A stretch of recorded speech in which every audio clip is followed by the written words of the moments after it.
I'm Daniel Bernal, and on this podcast, we talk queerness, astrology, and the intersection of both. This episode, we will also be looking at the August 2019 astrological forecast. So sit back and relax because we've got queer skies ahead.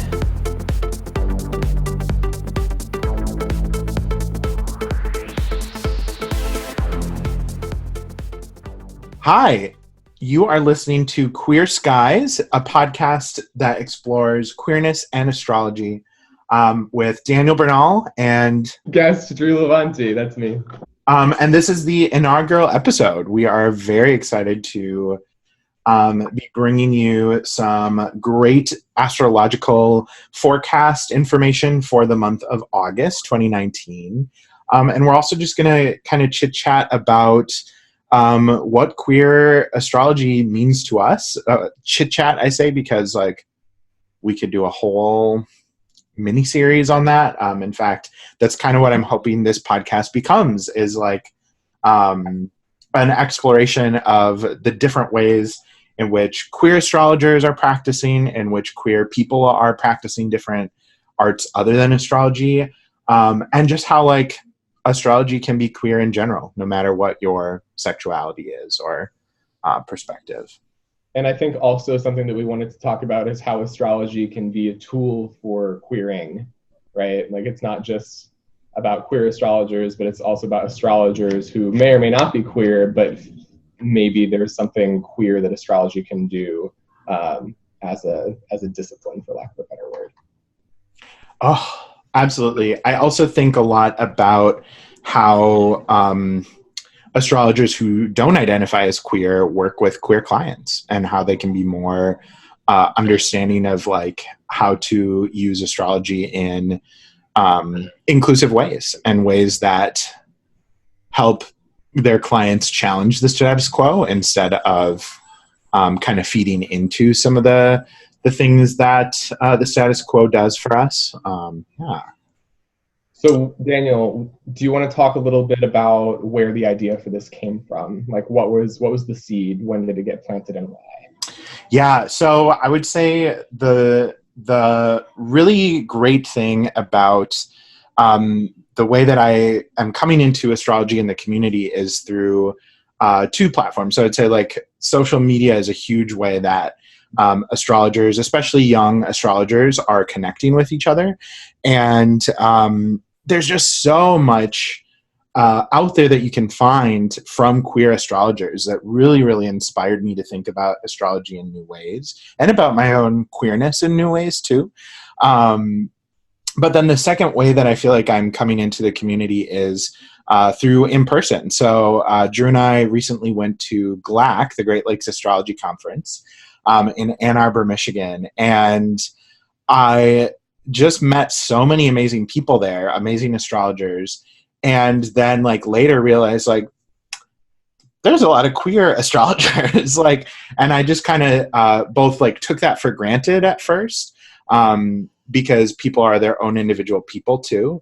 But also I realized I wonder how normal that is too. I wonder how being queer maybe draws you into something like astrology, or how studying something like astrology might help you better understand your own identity. I don't think I first started using the term queer to identify myself until after I had Jupiter's in my first house right now, of identity, and Jupiter grows and expands and helps us learn new things. So I feel like I'm really going through a lot of that right now, and feeling I'm much more excited to embrace parts of my identity than I was before. And I don't know that I would have gotten there in this way without being in the community and without studying astrology.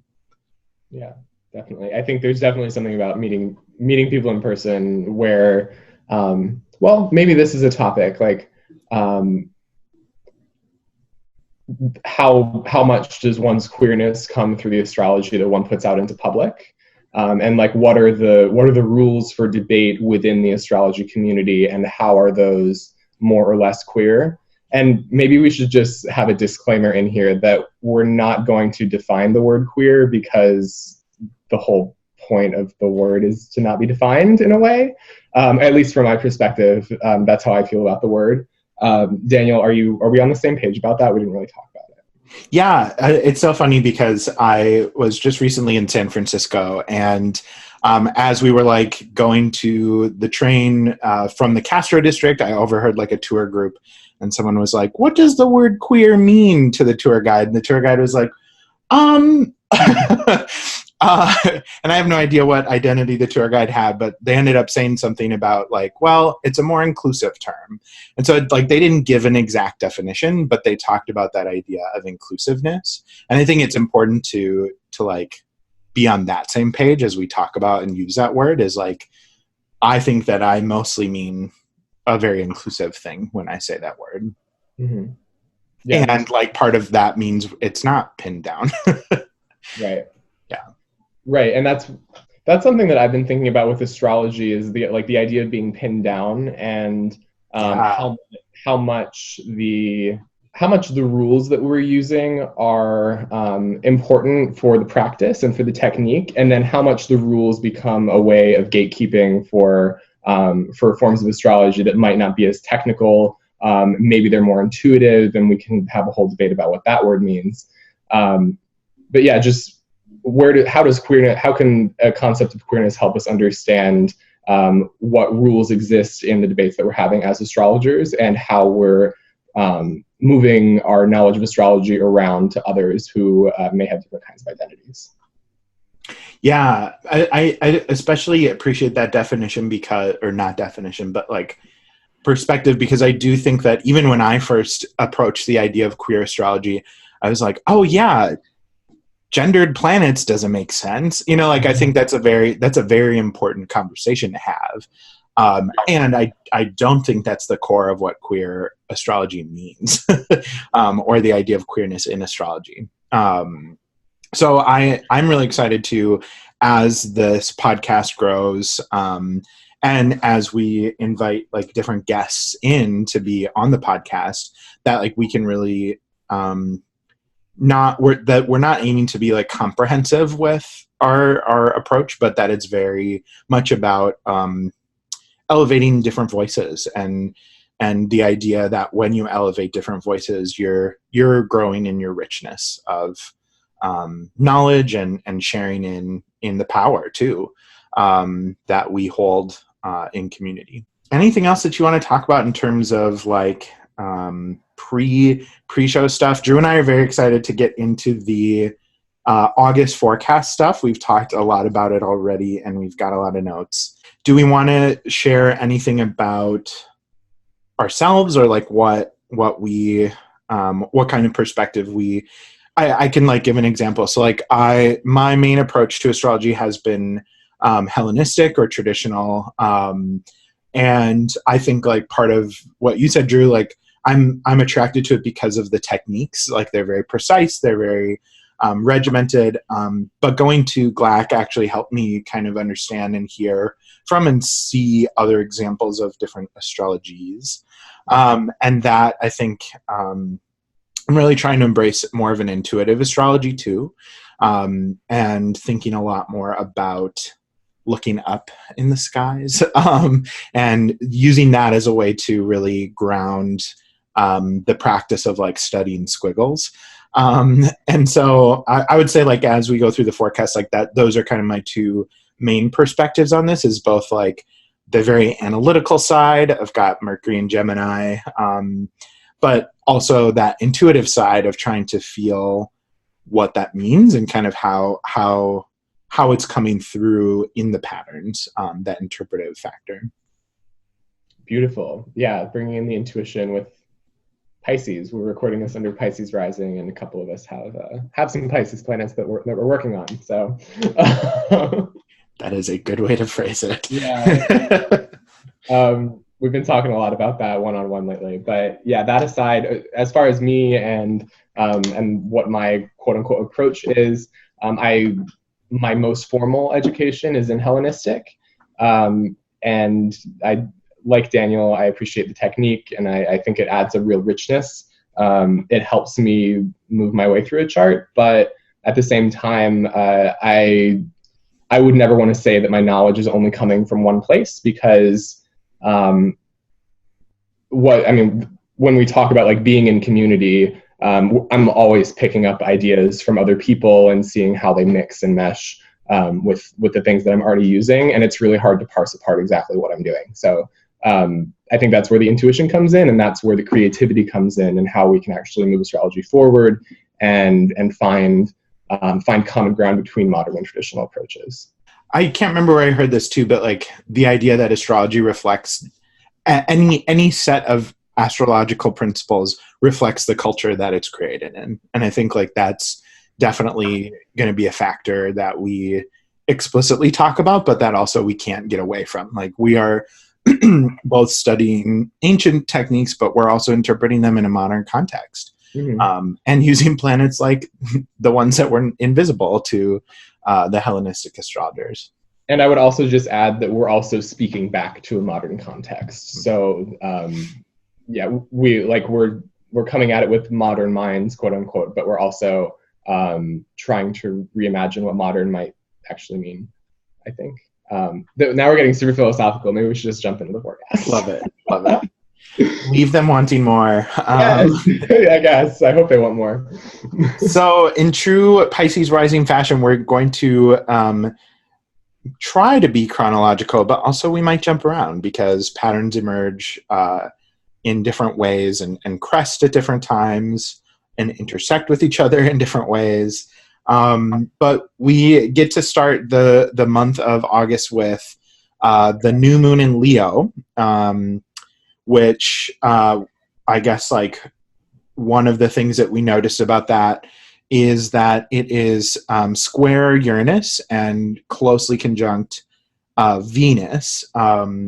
So it really sets the tone for kind of everything that's happening in the month of August around, well, I love that this is kind of our first podcast for queer skies, because like conjoined Venus, square Uranus, very queer, like very,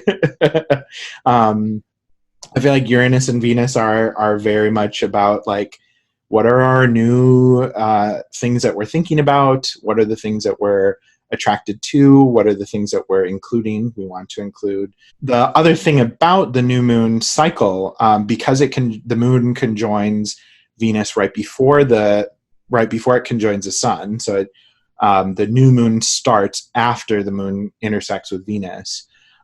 We actually don't see a Venus conjunction during this new moon cycle. So during the whole month of August, we don't get those two planets conjoining, and that's kind of an interesting thing.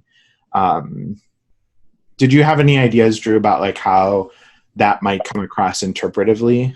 I was trying to think about that, and I was like, it feels like Venus is being excluded somehow, but that's as far as I know. Yeah, I thought it was really interesting when you brought it up when we were talking about this before, especially because, well, the Moon-Venus conjunctions have been just so lovely, and so I was really disappointed that this one wouldn't have one. But I think there is something about Venus not being part of the party, so to speak, part of the Leo party, because most of the time that the entire time that she's in Leo, she's going to be under the beams.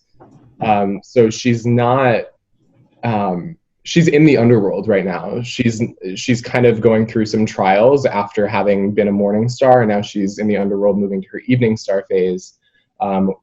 So what Venus is doing right now is being purified and letting go of the parts of herself that are, I think I'm going to continue to say herself, even though we're on a queer podcast. Letting go of those, like, I want this kinds of Venus, and moving toward the what can I do for you kind of Venus, going from that morning star to that evening star. And so when the moon's not conjoining her, I think that adds to this feeling that Venus is kind of having some internal dialogues at this time and figuring out where she wants to go next and how she wants to become a service rather than the morning star Venus. Do you have any thoughts on the phasal change and how that works out? I love that. I especially think that reinforces the idea of like this is a queer new moon because part of being queer means like being forced to reflect on your identity a lot more than maybe other people.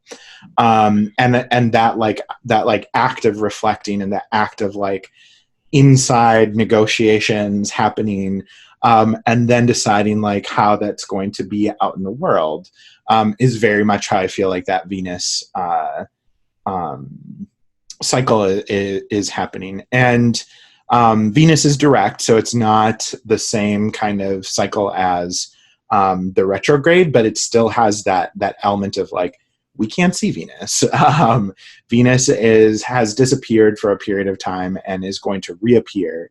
And so I think that that's perfect, and I think that connects that whole idea that for the month of August, we're not going to see Venus, but we're going to feel her. Like we're going to feel it inside. And those themes, there are a couple of different ways that those themes could come out, especially if some of the aspects Venus makes this month are active in your own chart. So something that both Drew and I do is we provide consultation. So if you are a practicing astrologer and you know like where Venus might be hitting in your chart, great, awesome, we'd still love to talk with you. But if you don't know how to look at your chart that way and whether or not Venus might be intersecting, I'll include in the show notes both of our website and contact information so that you could find out more about your chart. But yeah, I think Venus is in the backstage this month for sure. Yeah, and also the fact that she's co-present with her ruler, so her ruler is strong, and is really kind of calling the shots with the Sun in Leo and also the Mars in Leo. And that square to Uranus being in Venus's sign is kind of interesting. What does that feel like to you? It's like a place of comfort. It's like a comfortable, it's like retreat rather than like being forced to being like silenced. It's like, I keep seeing this, and maybe it's just really salient because I feel this way in my personal life, that retreat is a radical act. That this idea that like it's okay to disengage for a while so that you can emerge a better, healthier person, better, healthier version of yourself to better engage with your world and community. And that's what it kind of feels like. Venus is like, yeah, I know that Uranus is like needing attention in my sign. It'll be okay for this month. And especially with the Uranus station happening this month too, Uranus is kind of like also halting and standing still and like not making progress right now. Yeah, so maybe we can move on to that. That was one of the next big things that we saw. Well, with the Uranus station, we'll be around the 11th. Mm-hmm. But before that, then we're already getting the Venus-Jupiter trine, while Venus is under the beams, and the Sun will also be trine Jupiter at that time. So that's getting us into the part of the month where the Sun and Venus are essentially traveling together while Venus is going through this. And that trine to Jupiter is, one of the highlights of the year from a positive point of view, because the Sun's in its sign, Jupiter's in its sign. Jupiter is getting ready to start moving forward after its long retrograde. So there is this feeling of moving forward and positivity, and that exuberant Leo energy that we're going to have all month. And the trine, like coming right after the square, to Uranus should be pretty relieving, I think.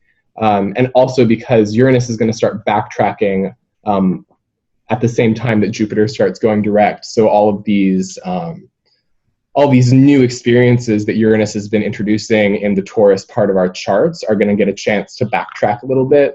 And we're going to get to keep the things that we want and see if they belong to us authentically, or if we have to let them go in a kind of Venus, Leo, Uranus, Taurus, letting go of things that you don't want as possessions anymore, or letting go of experiences and ideas of self that you don't want to be attached to anymore, bringing in that idea of like Leo fixed, Taurus fixed, attachment, identity, those kinds of ideas. I think Jupiter is helping us think bigger while we go through that process of reevaluation with the Uranus retrograde.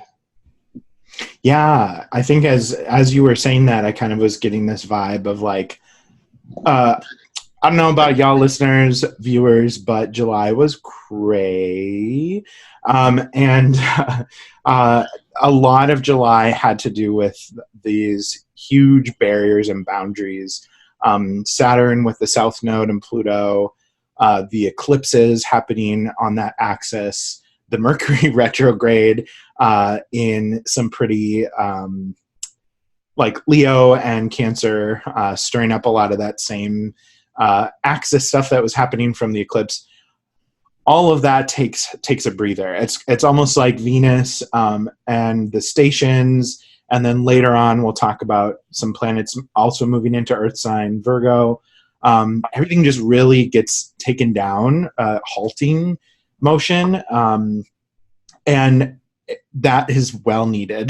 That's like that momentum can be a little bit like breakneck paced, and so being able to slow down and really being able to enjoy Taurus, to enjoy the things that are happening with Uranus and Taurus, to take a break and say like, yeah, we're going to take stock right now. And that like dual motion of Uranus retrograding while Jupiter moves forward, it definitely sets a new tone for the next 4 months. That we're going in a new direction, and we're thinking about some longer term plans. Yeah, one thing that came to mind when you were talking about Uranus turning around, or it started making me think about my own experience with this transit in my 7th house and how it's opened up different ideas of what relationships can look like. But I am so at the infancy of that journey. I think this is the first Uranus retrograde station that is staying in Taurus after once it stations direct. So that I think is significant. This is the first full Uranus Taurus retrograde station. So it might feel like Uranus has been in Taurus for a while, but this is really the first time that we're going to get that full reflective energy in that house. I think it's important to remember that Uranus feels fast, and it feels like we're going so fast with the changes that are happening because they feel so drastic and so shaking to our identity. But at the same time, this is a 7-year cycle. So remembering that it's going to take a lot of direct stations and a lot of retrograde stations and a lot of Uranus moving back and forth to actually figure out what is authentic in this area of the chart that it's hitting for each individual person. Yeah, and I think Uranus is retrograding back to 2 degrees. And that was late April, the last time that it was in at that degree. And so it's literally revisiting themes that occurred between late April and now. And so anything that has emerged, whatever house it's in for you, anything that's emerged over the past 4 months is really like fair game for being revisited and being explored. And that idea of taking stock. I love what you say about like, what do we actually possess and what do we just want to possess? But we really can't, because it's not a Taurus thing. It's not, with Pisces rising, is it Pisces? Is it more ethereal? So yeah, I think that the next 4 months is really going to be very interesting for both of those planets, Uranus in Taurus and Jupiter in Sagittarius. Jupiter, Jupiter is a planet that I feel like I have a close affinity to. It's the ruler of everything you could possibly imagine in my chart. So one thing I notice when I go back and look at the Jupiter retrograde cycles is as soon as it exits the shadow of the retrograde, that's when it actually kind of starts moving into the next house in terms of like setting the stage. I don't know if it's a weird, like, what house system you're using. We typically use whole sign houses. But that's just what I've noticed is like, as soon as that retrograde cycle is done, Jupiter's like kind of preparing. And then once it ingresses into the next sign, it's absolutely there. But there is this period of transition that I've noticed. And I think Jupiter will, let's see, what was the Jupiter retrograde degree? 24, I think. 24. So Jupiter won't get back to that until November before, and then December is when it goes into Capricorn. So and then we get an eclipse conjunct it, but now we're getting way ahead. This is the August through August 2019. But yeah, I think unlike a Mercury retrograde, which like really intensifies during the station, these outer planet stations aren't going to be intense. It's going to be, they're kind of like the signpost. It's like you are now entering a new territory. And so just be aware of what cycles might be playing out over the next few months, and especially starting mid-April or mid-August for you. So what's next? It's a Virgo party. Ain't no party like a Virgo party. Yeah, I think another thing before that is Mercury going into Leo, so and then ultimately clearing the entire retrograde shadow. And I think there's something interesting about what Mercury and Venus are doing together, because you'll notice that the new moon at the beginning of the month, Venus is just past where Mercury is stationed retrograde. So Venus is getting new territory there. Maybe this is on my mind because we're doing this with the Mercury-Venus conjunction right now. So I don't know if this is even important. But Mercury then going into Leo, clearing its retrograde shadow, and then immediately hitting that point where Venus was at the new moon. Maybe we were talking about how Venus is hidden, but maybe there's something when Mercury goes into Leo, maybe Mercury can communicate something about what Venus was experiencing at that time with the new moon. So just paying attention to that might be helpful. Did you think anything about that? Well, I'm just noticing too, as I look at my handy dandy ephemeris, that actually it looks like the day that Venus is Cazimi, which means in the heart of the sun, or directly aligned with the sun. I think that's the same day, or the same day that Mercury exits the shadow. I'm trying to. Oh yeah, that is within. It's within like 24 hours, definitely. Yeah. It looks like it's bare. Depending on your time zone, maybe it's going to be the same day. But there is that also release of like, all right, Mercury's fast again. Mercury is moving again. Mercury is done with the retrograde. We can move on from that. And by the way, Venus reaches a point of clarity in this cycle of reflection. But I think another thing that Drew and I spent a lot of time talking about is what our Time Lord is for the year. So that's another thing that we can help you figure out in a consultation. Is, there's so many of these planets happening, or transits happening with different planets. Which are the ones that might impact you the most? Time Lord techniques are one way. So if Venus is your Time Lord for this year of your life, you want to pay attention to the Venus transits especially. But when you get this kind of synchronicity where like two big things are happening at the same time, more people are affected by that because their Time Lords are probably involved. Cool. Yeah. So then Virgo party. This is my 10th house, as Drew's pointed out to me before, because I didn't realize it until he pointed that out. So I'm like starting to like really look at it more. And the biggest thing that I realized about the Virgo party is that planets going through Virgo are going to aspect pretty much every planet eventually. We've got Jupiter and Neptune in mutable signs, so it's going to oppose planets are going to oppose Neptune and square Jupiter. And what would be the interpretive significance of those specific aspects with those planets? Do we want to talk about that before going into the other aspects? We could. I'm like just really like so excited to list them all. But you're right. Like we could slow down. And actually those things won't happen until September. So maybe like it's like good to note that, but we don't need to belabor that. Yeah, but they're still in like opposing signs. So like, Yes.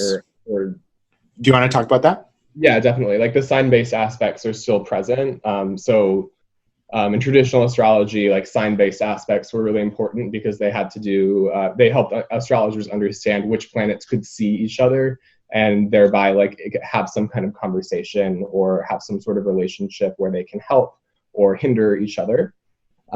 So with the sign-based aspects between the Virgo planets, which are going to be the Sun, Mercury, Mars, and Venus. Mercury not until a little later, but all at some point in the month of August. Those are going to be able to see Neptune across from Virgo in Pisces. And they're also going to be able to see Jupiter by a 90-degree angle in Sagittarius. And this is triggering that Jupiter-Neptune square, which is one of the signature aspects of 2019. So that aspect, we should probably like revisit that aspect for a little bit and talk about that. Daniel, do you have thoughts on that one? Yeah, I think the thing with this is like Jupiter rules both of the signs, so rules Sagittarius and Pisces. So Jupiter is definitely in a position where it's kind of dictating what's going on. Sagittarius is a sign that is very much about direction and momentum. And with Neptune, it's very much about like fog ahead. The path you're on may not be the one that you want to be on, but you don't realize it. So there is this murky, like foggy aspect to that square. There's a little bit of tension with like, am I on the right path? But ultimately, I do think that this signature throughout 2019 is about confirming that you're on the right path, and going through the process of self-doubt and understanding what's triggering that for you, and understanding where are the roadblocks that you actually can overcome. They're not as scary as you thought they were. They're not as scary as you think they are, personally for you. That's really amazing. Yeah. So what you're saying about murkiness and roadblocks and moving forward. Now we're in Virgo season. We're going to be in Virgo season where it's Virgo does not really get along with those two things very well, or those ideas. Like obstacles are like Virgo's nemesis. It's always about perfecting. Like everything is an obstacle for Virgo, right? So this mutable T-square that we're having is about cleaning up, right? It's cleaning up, but there's this feeling that it has to go somewhere big. It has to go somewhere perfect, even with the Neptune Pisces. So the perfection that Virgo likes is a very meticulous perfection, and then the perfection that these other two planets want is this wholeness. Yeah. So there's a combination of like the details and the whole that is definitely going to come to the fore in whatever house, or it's going to show up in all of these different houses. Yeah, so that's really interesting. Do you have other thoughts on that? No, I don't think so. I think again, like with all of that really perfecting, which is a funny word after talking about perfection, happening in September, I really think like the ingresses of those inner planets into Virgo is going to be about like remembering what those topics are, rather than activating right away. And so so Mars goes into Virgo on the 18th, Venus on the 21st, the Sun on the 23rd, and Mercury on the 29th, but will catch up very quickly because it's moving super fast, almost 2 degrees per day. So then the other aspects that will be made from Virgo are, so it's going to, the first ones that are going to happen are a trine to Uranus in early Taurus. And that one's interesting because Uranus is just stationed retrograde. So that combination with Virgo being the perfectionist archetype, for lack of a better word, it feels like identifying what the pieces of the Uranus and Taurus story are maybe needing to be fixed or needing to be adjusted in a certain way. And it feels like those adjustments are going to come pretty easily because of the trine aspect. And it's not really encountering, the Virgo planets are at that time are not directly encountering the confusing aspects with Jupiter and Neptune so much yet. And those all happen in the last week of August. So Venus on the 26th, Mars on the 28th, and the Sun on the 29th as we get Mercury into the sign. And so it's like everything's kind of happening all together at once at that time. And it might feel like a slap in the face, or might feel like a fresh, like splash of water in your face, like, oh, waking up to oh, this is what Uranus is about now. Cool. Yeah, with the cold, like, because we're going to be coming from so much heat from Leo season, and then that splash of water, that wave of coolness to kind of like settle down. And it does have this, it like reemphasizes that taking stock thing that we had with the Uranus station. Because at that time, Uranus is going to be squaring everything in Leo. So that's going to be much more tense and much more heated. Maybe a lot of passion, a lot of tempers maybe, but probably more likely just really wanting to go after something, or really feeling accomplished, or like accomplishment is near and you can go there with Jupiter and Sagittarius. And then finally, like everything cooling down into Virgo with the splash of water. It's splash of earth, splash of water, splash of coolness. There's something settling about this Virgo energy, and then it can all dissolve into a nice Neptunian haze by later in September. We should just make this a time for school to start in. Yeah. I wrote down Virgo. Virgo is helping us assemble the pieces of our life. Yes. And I think the other thing that's happening, but not in August, but we can kind of give that sneak peek, is then all those planets are going to trine Saturn and the South Node and Pluto. The like main culprits behind, I don't know, culprit maybe is really negative. The main factors involved with all of the eclipse drama in July. And so I really think it is about like taking stock, bringing the pieces together, and then like figuring out like in this new structure, in this new system, how do they fit together? So that process will start with these planets in Virgo, and will continue on in September. But yeah, it's that idea of like, things are cooled down now, so now we can touch the pieces. They're not as hot. We can touch them. We can put them together in the way that makes the most sense for us. Definitely. On that note, there are no Saturn aspects this month. Woo woo! It's just like this is your reward for getting through July. Right. And Saturn is finally getting a little bit of distance from the South Node. Is that right? Am I? A little. They're still pretty close, yeah. They were like really right on top of each other for so long, and now Saturn's finally getting some space, at least until September. So then we'll look close again.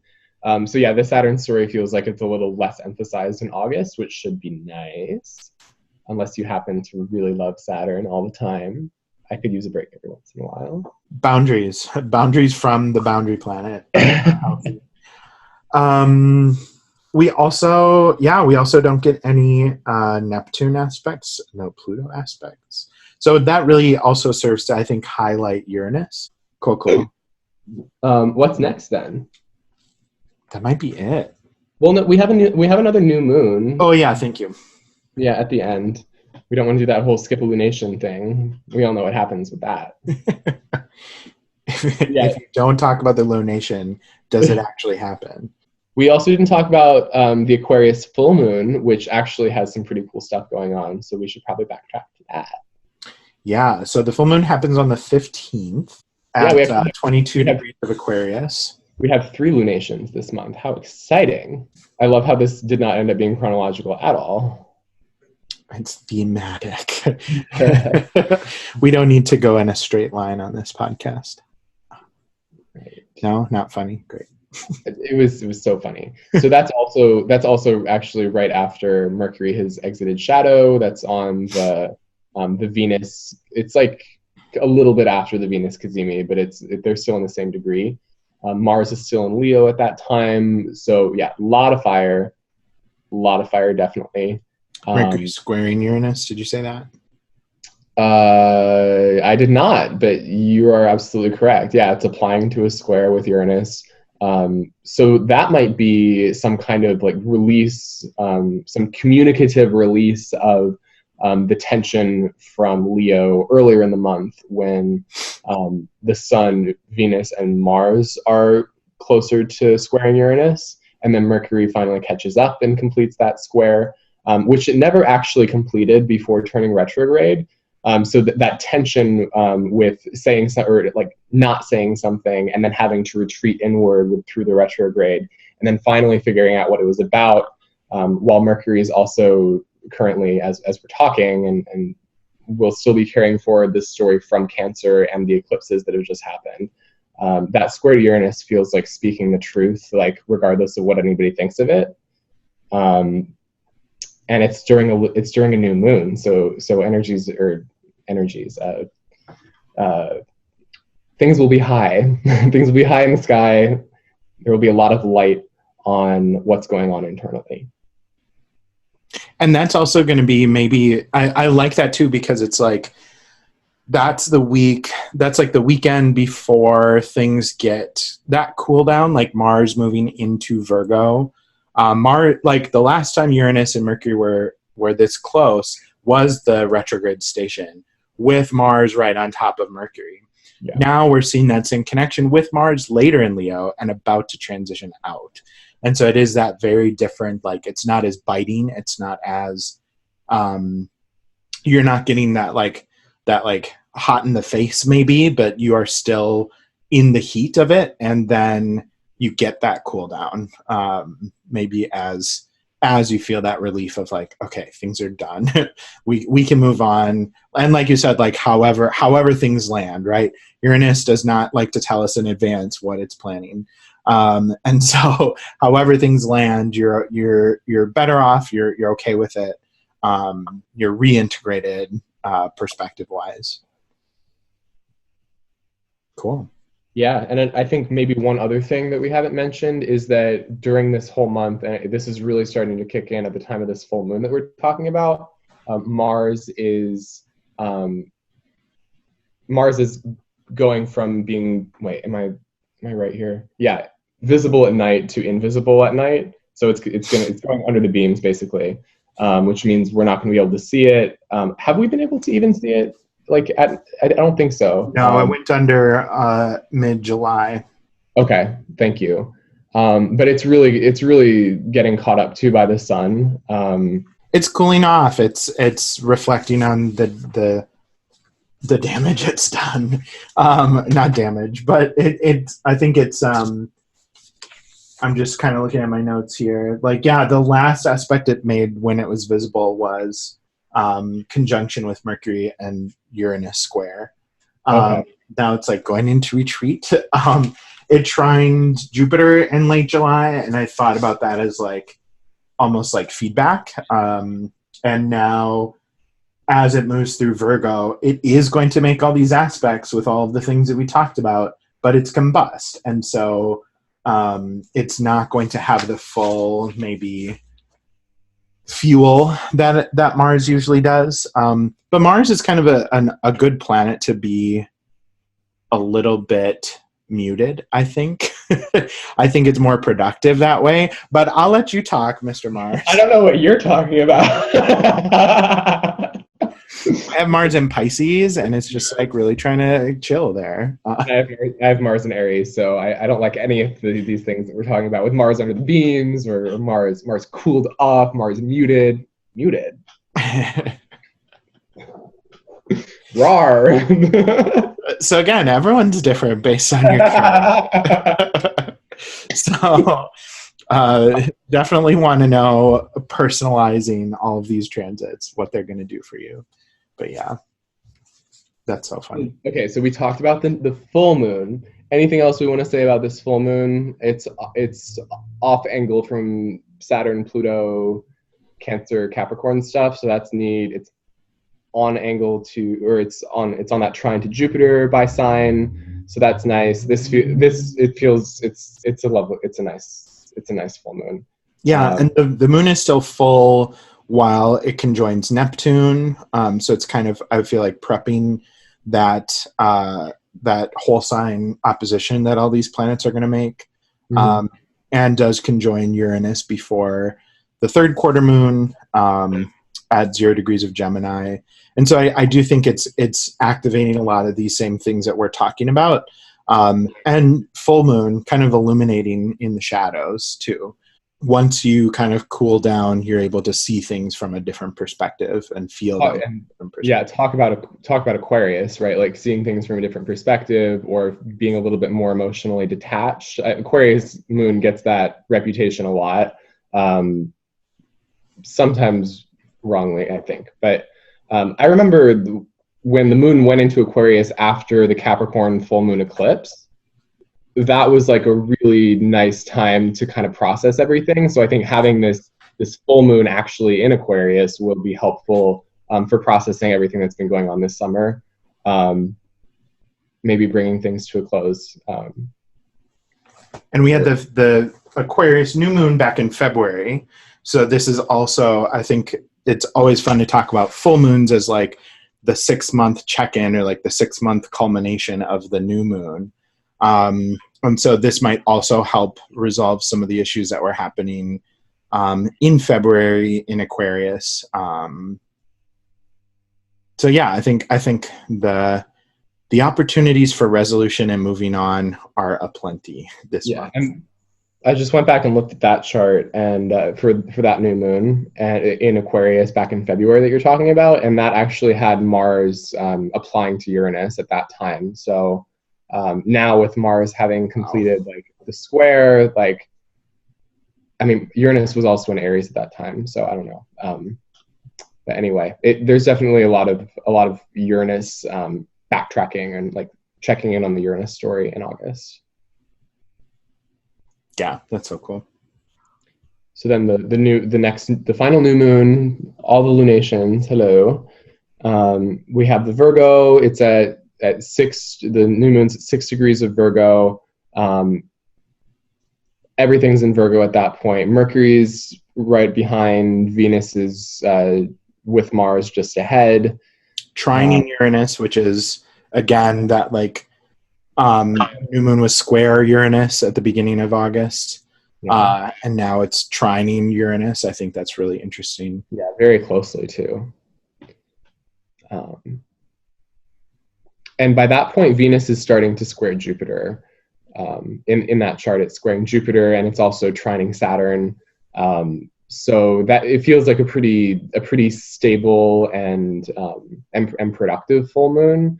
The Jupiter bringing in a little bit of heat to make sure there's the energy to actually move forward. Virgo figuring out what to actually do, and then Saturn supporting with the larger scale picture and plan. It feels like a pretty good time to. I'm just so excited for the rest of the summer, honestly. We've gotten through July.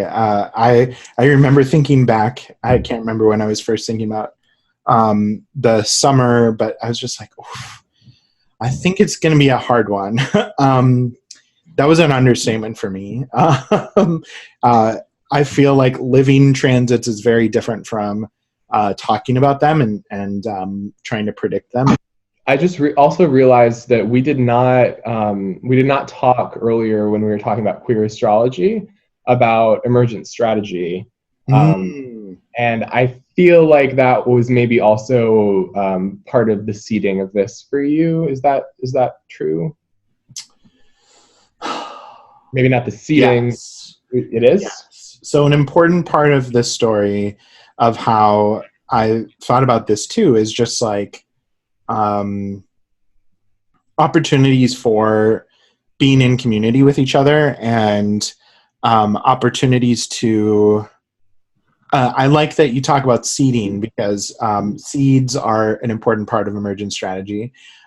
Drew's got his copy that he got because I introduced him to it. And I feel like if y'all have not heard of Adrienne Marie Brown and Emergent Strategy, y'all are in for a treat. It's really amazing perspective on how to view opportunities to really be in a different workspace with community. And I think that partially queerness is about the same thing. Queerness is about a certain type of resilience, a certain type of transformative quality, a certain type of there's this there are microcosms of queerness, and there's the macro view of queerness, and all of these things are principles of emergent strategy. So I really, it has become a central tenet to how I like operate in so many different parts of my life, personally, professionally, spiritually, that I think sexually, that I think it's really, I have a hard time talking about anything of substance now without kind of referencing emergent strategy. So thank you for helping bring that up. I can echo that statement about not being able to say anything like at all without talking about astrology. And it's funny, like I just opened to, when you open to a page and it's like the right page and then you kind of get chills about it. That's what just happened with me and this. So it's taken out of context, and you can use this passage to think about astrology if you want to. I think it's pretty easy to do so.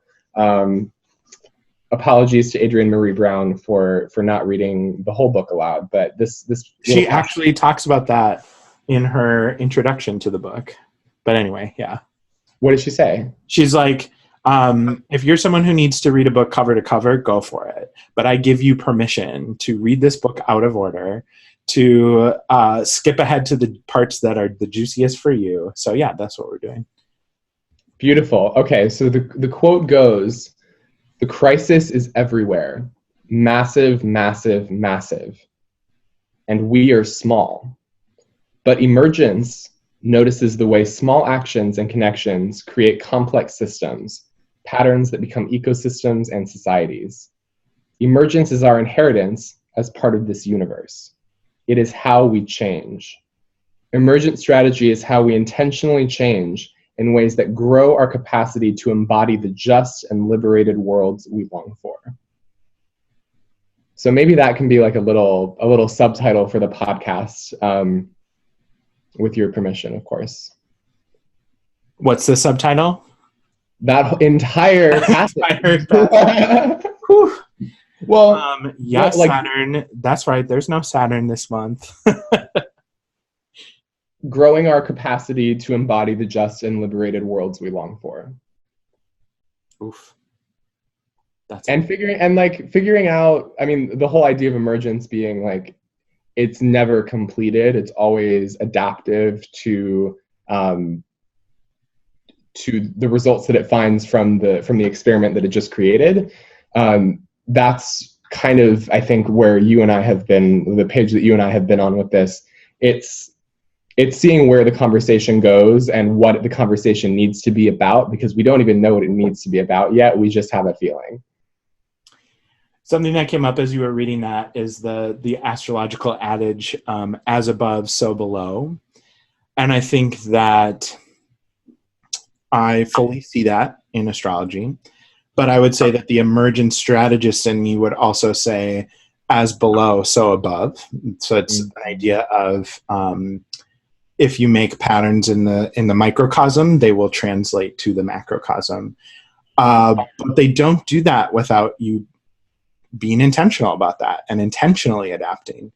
And I think the beautiful opportunity that we have in front of us as queer astrologers, as queer people, is to create these microcosms of the patterns that we want to see, the justness that we need to see in our world. And if enough of these pockets create that kind of those kind of microcosms, that will influence the larger patterns. And it's that idea of that, as below, so above, really expanding and bringing that to a larger awareness, and not just sitting by and watching astrology happen to us, but actively using astrology as a tool to create and to look at possibilities and to understand and hold multiple ideas and to work in nonlinear ways. And okay, that's enough. Now I'm getting like grossed out. It's just too beautiful and delicious. Amazing. But you're living that Gemini Sag full moon life. You're doing truly it. Thank you so much for having the inspiration to do this. Yeah, thank you for being the inaugural guest and co-host. And I'll include like all of our stuff in the show notes. But Drew, you are locally based in Chicago. That is correct. I love doing readings in person. So if anybody is around Chicago for that, please contact me. That would be so exciting. My Twitter is Fortunate Fire, and my Instagram is Astrologist. And I'm sure that'll be in writing somewhere in case I don't want to spell it. So, yeah. But yeah, I also do consultations, like over the air. And you can just DM me about that because I don't have a website. Because you're just the accessible astrologer. It's great. I am the accessible astrologer. Yeah, that's the goal, really. So still trying that. Yeah, and I'm in St. Paul, Minnesota, not Minneapolis, as some people like to think. But I love me some Minneapolis. And I would love to do more local in-person sessions. Usually those just end up being my friends and family. But I also do online consultations, and you can find all of my information in the show notes. And yeah, if you are someone who is really inspired to connect with us too, I'm actively seeking future guests of the podcast. So again, if you are a queer astrologer, if you are a queer person, if you're just an astrologer, or not just an astrologer, that makes it sound bad. If you don't identify as queer, or you feel like you have something to add to this conversation, we would love to include you and have you in this conversation. And yeah, thank you for listening or watching this, and we'll be excited to come back for September. Cheers, everybody. Yay, cheers.